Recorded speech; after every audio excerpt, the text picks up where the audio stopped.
High friends, welcome to Rupai's kitchen. आज आपण mix डाळीची रेसिपी बघणार आहोत. ती पण झटपट आणि चविष्ट 10 ते 15 मिनिटात बनवून तयार होईल अशी आज आपण रेसिपी बघणार आहोत. तर त्यासाठी इथे मी 3 प्रकारच्या डाळी घेतलेल्या आहेत. बघू शकता, तूर डाळ आहे, मसूर डाळ आहे आणि मूग डाळ आहे. तर हे मी तिन्ही डाळी ज्या आहेत ते समप्रमाणात घेतलेले आहेत. एक वाटीने बघू शकता पाव वाटी घेतले आहेत. तर हे आता मी स्वच्छ धुते आणि एक 10 ते 15 मिनिटं भिजत ठेवते. तर बघू शकता मी हे भिजवून घेते. तर हे मी असे भिजवून घेतलेले आहे आणि एका वाटीमध्ये मी भिजत ठेवलेलं असं. तर हे भिजून आता पूर्ण वाटी अशी भरलेले आहेत. तर मी आता आपण डाळ बनवायला सुरू करू.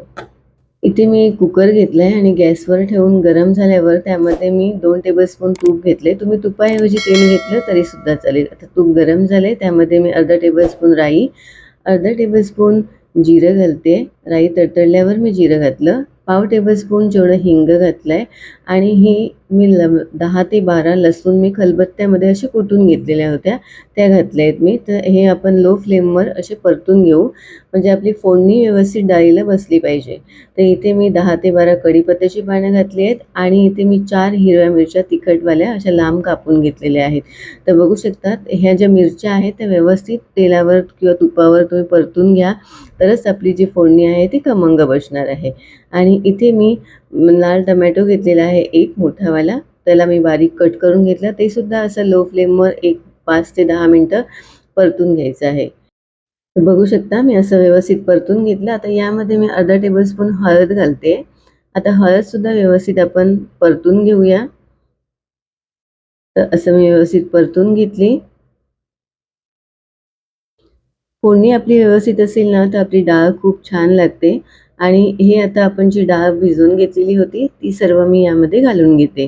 तर मी इथे सर्व डाळ घालून घेतली आणि ही सुद्धा 1-2 मिनिटं मस्त अशी फोडणीमध्ये परतून घ्यायची.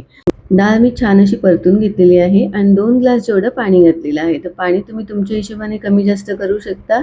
आणि मी इथे 1 आणि अर्धा म्हणजे 1.5 चमचा जेवढं मी मीठ घातलेलं आहे. मीठसुद्धा तुमच्या चवीनुसार कमी जास्त करू शकता. तर असं मी मिक्स करून घेतलं आणि बारीक चिरलेली कोथिंबीर घातली आणि आता मी मिक्स करू आणि झाकण लावू आणि 2 शिट्या करून घेऊ. तर इथे डाळ भिजवलेली होती म्हणून मी 2 शिट्या करते. तर तुम्ही 4 शिट्या केल्या तरीसुद्धा चालेल. तर इथे माझ्या बघू शकता 2 शिट्या झालेल्या आहेत.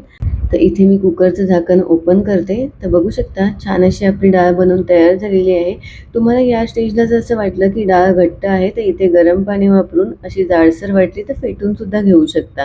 तर आपली डाळ छान बनवून तयार झाली. तर मी इथे बारीक चिरलेली कोथिंबीर घातली आणि बघू शकता 10 ते 15 मिनिटात छान आपली डाळ बनवून तयार झाली. तर ही रेसिपी तुम्ही नक्की ट्राय करा आणि कशी वाटली मला कमेंट करून सांगा. व्हिडिओ आवडला असेल तर प्लीज लाईक करा, शेअर करा, सबस्क्राईब करा. Thank you for watching.